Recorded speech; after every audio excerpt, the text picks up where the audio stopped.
Hello friends, doctor Vivek Sharma, department of botany, government Meera girls college Udaipur. आज हम glycolate pathway या photorespiration के बारे में बात करेंगे। फोटो रेस्पिरेशन या प्रकाशीय श्वसन, जिसको C2 oxidative photosynthetic carbon cycle भी कहा जाता है या ग्लाइकोलेट पाथवे भी कहा जाता है।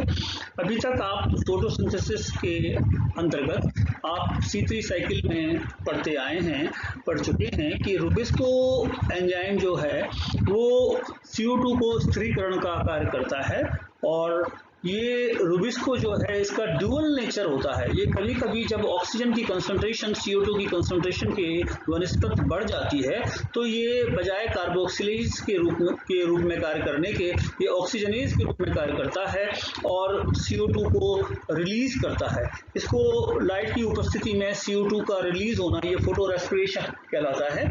इसको हम इस प्रकार से भी परिभाषित कर सकते हैं, डिफाइन कर सकते हैं। The respiration that occurs in green cells in presence of light resulting into evolution of carbon dioxide, यानी प्रकाश संश्लेषी कोशिकाओं के द्वारा, हरी कोशिकाओं के द्वारा प्रकाश की उपस्थिति में CO2 का जो इवोल्यूशन है, उत्सर्जन है, उसको हम प्रकाशीय श्वसन कह सकते हैं। या सिंपल शब्द के अंदर हम कह सकते हैं the release of CO2 in respiration in presence of light, यानी श्वसन के द्वारा प्रकाश की उपस्थिति में श्वसन के द्वारा CO2 का उत्सर्जन प्रकाश श्वसन कहलाता है। हाई लाइट इंटेंसिटी हो, हाई ऑक्सीजन कंसंट्रेशन हो, हाई टेम्परेचर हो मेसोफिल सेल्स के अंदर और जो कि लीव्स सभी C3 प्लांट्स के अंदर, तो C3 प्लांट्स के अंदर तो फोटो रेस्पिरेशन देखा जाता है। जब मेसोफिल सेल्स के अंदर लाइट इंटेंसिटी बढ़ गई है, ऑक्सीजन की कंसंट्रेशन बढ़ गई है, टेम्परेचर हाई हो गया है, तो उस समय पे फोटो रेस्पिरेशन की दर बढ़ जाती है और ये CO2 को उत्सर्जित करना शुरू कर देते हैं। वारबर्ग ने 1920 के अंदर ऑक्सीजन के द्वारा प्रकाश संश्लेषण का अवरोध परीक्षण किया, यानी जो ऑक्सीजन है वो की कंसंट्रेशन जब बढ़ जाती है तो फोटोसिंथेसिस की रेट घट जाती है और इसको बाद में वारबर्ग इफेक्ट कहा गया। इसके बाद डेकर और उसके सहकर्मियों ने 1955 और 1959 के अंदर फोटो रेस्पिरेशन की जो टर्म है उसको यूज किया और इसके बाद ऑर्गन और बाउज ने 1971 के अंदर रुबिस्को का डुअल नेचर यानी दोयम प्रकृति को एक्सप्लेन किया, दर्शाया।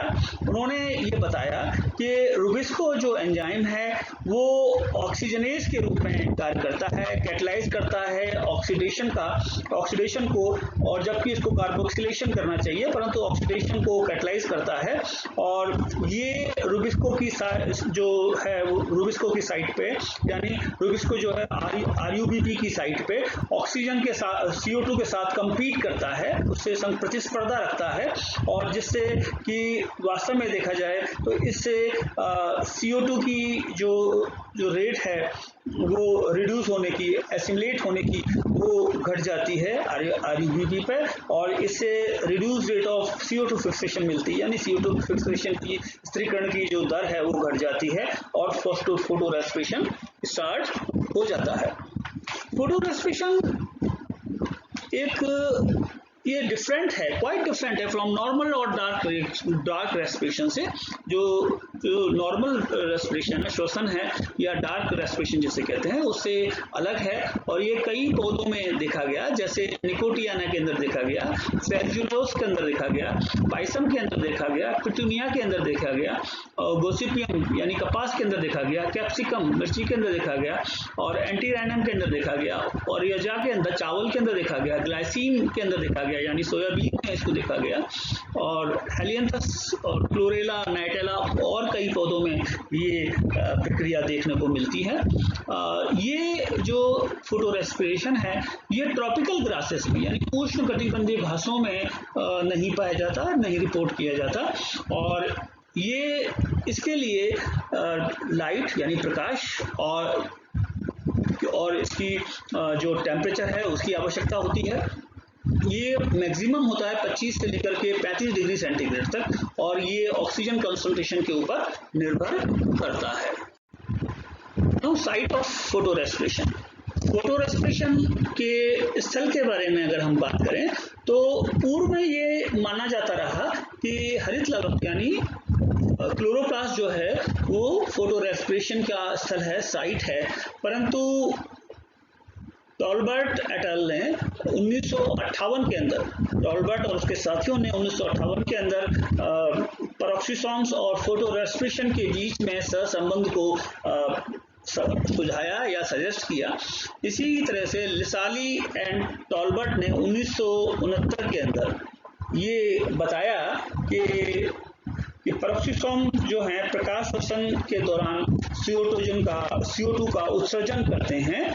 और इसी तरह से टॉलबर्ट ने 1971 के अंदर he proposed that CO2 evolution during photorespiration takes place in mitochondria। उन्होंने ये बताया कि CO2 का जो उत्सर्जन है प्रकाश श्वसन के दौरान ये माइटोकॉन्ड्रिया के अंदर होता है। तो देखा जाए तो ये संपूर्ण जो फोटो रेस्पिरेशन की जो प्रक्रिया है ये जॉइंटली 3 सेल ऑर्गेनेल्स के बीच में होती है, ये कॉपरेशन से होती है, 3 कोशिकाओं के द्वारा होती है। पहला है इसमें क्लोरोप्लास्ट, दूसरा है माइटोकॉन्ड्रिया और तीसरा है पेरोक्सिसोम्स। अगर हम बात करें steps involve in photo respiration यानी प्रकाश श्वसन जो है वो निम्न चरणों में पूर्ण होता है। इसमें पहला है रिएक्शन इन क्लोरोप्लास्ट, यानी क्लोरोप्लास्ट के अंदर क्या क्रियाएं होती हैं।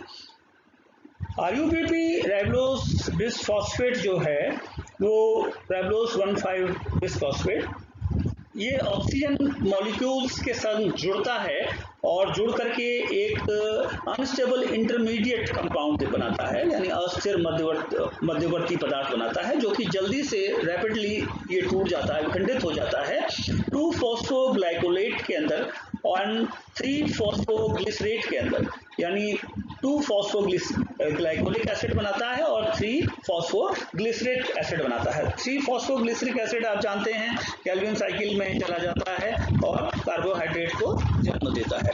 जबकि ये आप इसमें देख रहे हैं कि जो 2-फॉस्फोग्लाइकोलिक एसिड है ये हाइड्रोलाइज्ड होता है और फॉस्फेट ग्रुप को छोड़ता है अपने अंदर से और ग्लाइकोलिक एसिड का निर्माण करता है। इसमें इक्वेशन में आप देख रहे हैं कि 2-फॉस्फोग्लाइकोलिक एसिड जो है ये जल के संग मिलकर के ग्लाइकोलिक एसिड और फॉस्फोरिक एसिड का निर्माण कर रहा है। Now reactions in peroxisomes. Peroxisomes में रिएक्शन, उससे पहले पूर्व में ये जो चित्र है इससे मैं आपको समझाना चाहूँगा। इसमें आप देख रहे हैं कि ये यहाँ पे राइबोलोज बिसफॉस्फेट ऑक्सीजन को लिया रुबिस्को ने, जबकि ऑक्सीजन की कंसंट्रेशन ज़्यादा है CO2 की कंसंट्रेशन से, और फॉस्फोग्लाइकोलेट और फॉस्फोग्लिसरिक एसिड का यहाँ पे निर्माण हुआ। उसके बाद ये फॉस्फेट ग्रुप इसमें से निकल गया और ग्लाइकोलेट का निर्माण हुआ। ग्लाइकोलेट क्लोरोप्लास्ट से पेरोक्सिसोम्स में आ गया और पेरोक्सिसोम्स में यहाँ पर ऑक्सीडेज एंजाइम्स की उपस्थिति में ये ग्लाइकोलेट में परिवर्तित हो गया और H2O2 में हाइड्रोजन पेरोक्साइड में परिवर्तित हो गया और वहाँ से ये ग्लाइकोलेट जो है अमीनो एसिड ग्लाइसिन में परिवर्तित हुआ और पेरोक्सिसोम से ग्लाइसिन जो है माइटोकॉन्ड्रिया में ट्रांसपोर्ट हो गया और उसके बाद से एक अमोनिया और CO2 को छोड़ करते हुए ये सीरीन में परिवर्तित हो गया माइटोकॉन्ड्रिया के अंदर। सीरीन पुनः वापस पेरोक्सिसोम में ट्रांसपोर्टेड हो गया और वहाँ से ये हाइड्रोक्सी पायरेट बनाता है सीरीन से और हाइड्रोक्सी पायरेट जो है वो ग्लिसरेट में परिवर्तित होता है। ग्लिसरेट वापस पेरोक्सिसोम से क्लोरोप्लास्ट में चला जाता है और वहाँ से ये फॉस्फोग्लिसरिक PGA का निर्माण होता है और PGA से ये RUBP राइबोलोज बिसफॉस्फेट का निर्माण होता है। तो इस तरह से पूरा फोटो रेस्पिरेशन का चक्र चलता है। तो अब हम रिएक्शन इन पेरोक्सिसोम्स के बारे में बात करेंगे। इसमें जैलिस ने 1966 के अंदर ये बताया कि जो ग्लाइकोलिक एसिड सिंथेसाइज होता है क्लोरोप्लास्ट के अंदर, ये ट्रांसफर हो जाता है पेरोक्सिसोम्स में। वहां पर ये ऑक्सीडाइज होता है ग्लाइकोलिक एसिड के अंदर और हाइड्रोजन पेरोक्साइड के अंदर, और एंजाइम्स की उपस्थिति होती है ग्लाइकोलिक एसिड ऑक्सीडेज। यहाँ पर glycolic acid oxidase enzyme catalyse करता है इस रिएक्शन को, और ग्लाइकोलिक एसिड और हाइड्रोजन पेरोक्साइड का निर्माण होता है। हाइड्रोजन पेरोक्साइड जो है वो कैटलाइज होती है एंजाइम कैटालिस के द्वारा, और वाटर और ऑक्सीजन में, यानी जल और ऑक्सीजन में ये विखंडित हो जाती है। नाउ ग्लाइकोलिक एसिड जो है वो ट्रांस अमीनेशन रिएक्शंस में जाता है। यहाँ पे इसमें ट्रांस अमीनेशन रिएक्शन होता है in the presence of enzyme glutamate glycolate transaminase, या इसको अमीनो ट्रांसफरेज भी कहते हैं। और वहाँ ये अमीनो एसिड ग्लाइसिन और अल्फा कीटोग्लूट्रेट का निर्माण करता है। अब ये जो है अल्फा कीटोग्लूट्रेट, ये और ग्लाइसिन, इसमें से जो ग्लाइसिन है वो माइटोकॉन्ड्रिया में मूव कर जाता है। ना तो रिएक्शन इन द माइटोकॉन्ड्रिया में कौन से रिएक्शंस होते हैं, तो जो ग्लाइसिन है वो माइटोकॉन्ड्रिया में मूव कर जाता है, और वहां पर ग्लाइसिन के 2 मॉलिक्यूल डिकार्बोक्सिलेशन की प्रक्रिया में जाते हैं, और एक मॉलिक्यूल सीरीन का, अमीनो एसिड सीरीन का निर्माण करते हैं, और CO2 का निर्माण होता है और अमोनिया का निर्माण होता है। और ये जो प्रोसेस है इसमें, क्योंकि इस प्रोसेस के अंदर ऑक्सीजन यूज हो रही है और CO2 लिबरेट हो रही है प्रकाश की उपस्थिति के अंदर, इसलिए इस प्रोसेस को प्रकाश श्वसन कहते हैं, प्रकाशीय श्वसन कहते हैं, फोटो रेस्पिरेशन कहते हैं। अब जो अमोनिया यहाँ पे डिफ्यूज हुआ है माइटोकॉन्ड्रिया से, वो क्लोरोप्लास्ट में चला जाता है, और वहां पर ये कीटोग्लूट्रेट के संग जुड़ करके इन the presence of enzyme glutamine synthetase की उपस्थिति के अंदर ये वेरियस अमीनो एसिड्स, कई प्रकार के अमीनो एसिड्स को जन्म देता है। और सीरीन जो है वो जो अमीनो एसिड है वो पेरोक्सिसोम में मूव कर जाता है, ट्रांसफर हो जाता है, ट्रांसपोर्ट हो जाता है, और जहां वो सर्वप्रथम हाइड्रोक्सी पायरेट में परिवर्तित होता है, तत्पश्चात ग्लिसरेट में यानी ग्लिसरिक एसिड में परिवर्तित हो जाता है, और फाइनली अंततः ग्लिसरेट जो है वो क्लोरोप्लास्ट के अंदर वापस मूव कर जाता है, वहां से ट्रांसपोर्ट हो जाता है पेरोक्सिसोम से क्लोरोप्लास्ट के अंदर, और जहां पर ये फॉस्फोराइलेटेड होता है और 3 फॉस्फोग्लिसरिक एसिड को जन्म देता है, जो कि वो केल्विन साइकिल में एंटर कर जाता है और कार्बोहाइड्रेट या ग्लूकोज का निर्माण होता है। इसकी अगर हम बायोलॉजी की बारे में बात करें तो यहाँ पे जो कार्बोक्सिलेशन और ऑक्सीजनेशन के बीच में जो प्रतिस्पर्धा है, और इसको रेबोस बिसफॉस्फेट को लेकर के रेबोस्को के द्वारा ये डिक्रीज करती है फोटोसिंथेसिस की एफिशिएंसी को, यानी प्रकाश संश्लेषण की दक्षता को कम कर देती है। इधर आप देख रहे हैं इसमें कि air with high oxygen and low CO2, जब हवा के अंदर, वायु के अंदर, मतलब वातावरण के अंदर ऑक्सीजन की मात्रा बढ़ जाती है और CO2 की मात्रा कम हो जाती है, तो राइबोलोज 1,5 बिसफॉस्फेट जो कार्बोक्सिलेज और ऑक्सीजनेज जो एंजाइम है, ये इसमें ऑक्सीजनेज की एक्टिविटी बढ़ जाती है, डोमिनेंट हो जाती है, प्रभावी हो जाती है कार्बोक्सिलेज की एक्टिविटी के ऊपर, और फोटो रेस्पिरेशन को जन्म देती है। इसी प्रकार से अगर वातावरण के अंदर ऑक्सीजन की कमी है, लो ऑक्सीजन कंसंट्रेशन है, हाई CO2 कंसंट्रेशन है, तो राइबोलोज 1 बिसफॉस्फेट कार्बोक्सिलेज ऑक्सीजनेज एंजाइम जो है उसके अंदर कार्बोक्सिलेज एक्टिविटी डोमिनेट कर जाएगी और ऑक्सीजनेज जो एक्टिविटी है वो पिछड़ जाएगी और फोटोसिंथेसिस होगी। नाउ अब हम बात करते हैं फैक्टर्स अफेक्टिंग फोटो रेस्पिरेशन के बारे में।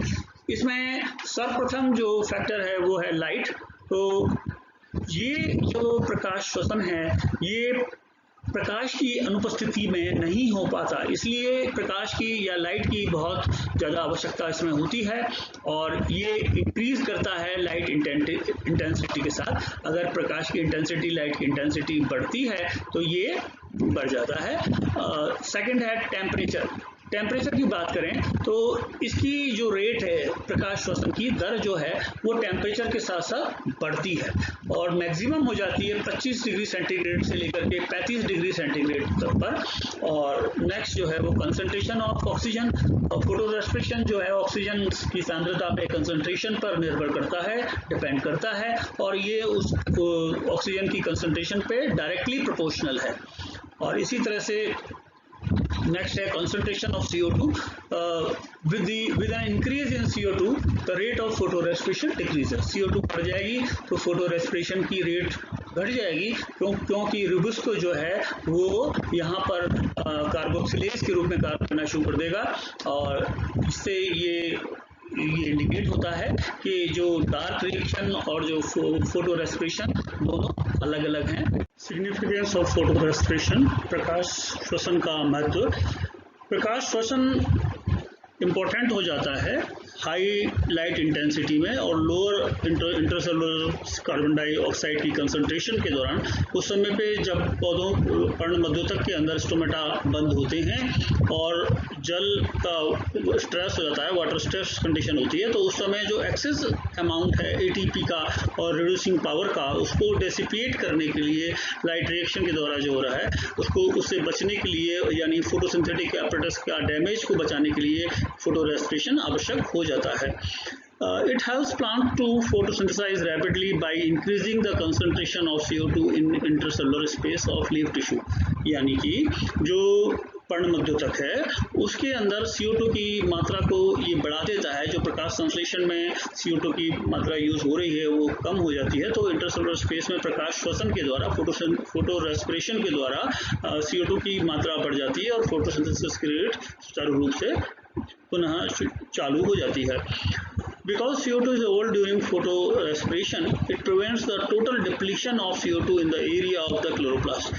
क्योंकि जो फोटो रेस्पिरेशन है वो उससे CO2 इवॉल्व होती है और ये उस एरिया में फोटोसिंथेसिस के द्वारा जो CO2 डिप्लीशन हो रहा है उसको बचाता है, उसका बचाव करता है और उसमें CO2 की भरपाई करता रहता है।